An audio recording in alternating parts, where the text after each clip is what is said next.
টনক নড়েছে বিসিবির। তামিম ছাড়া বিশ্বকাপে সম্ভব না। ভারতের কাছে হেরে অবশেষে তামিম লাগবে বুঝলো পাপন। দর্শক, টি-20 বিশ্বকাপ শুরু হয়ে গেল। আজ থেকে শুরু হওয়া টি-20 বিশ্বকাপে বাংলাদেশের বোধহয় সবচেয়ে বাজে দল। কেননা গত রাতে ভারতের বিপক্ষে এই বিশ্বকাপের প্রস্তুতি ম্যাচে মাঠে নেমেছিল বাংলাদেশ, আর এই ম্যাচে বাংলাদেশ পাত্তাই পায়নি ভারতের কাছে, লজ্জাজনক ভাবে হেরে গেছে।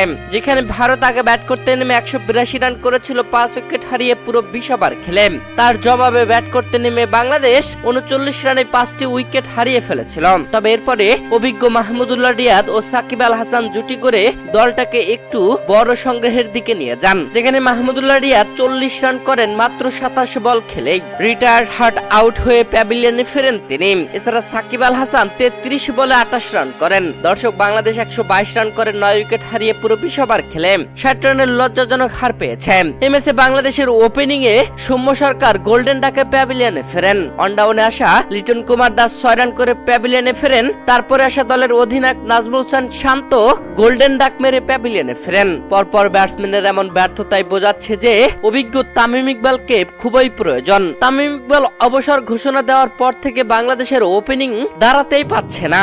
তাই তো এবারে টি-20 বিশ্বকাপে যে তামিম ইকবালকে খুবই প্রয়োজন ছিল, তা এখন হারে হারে টের পাচ্ছে বাংলাদেশ ক্রিকেট বোর্ডের সভাপতি নাজমুল হাসান পাপন।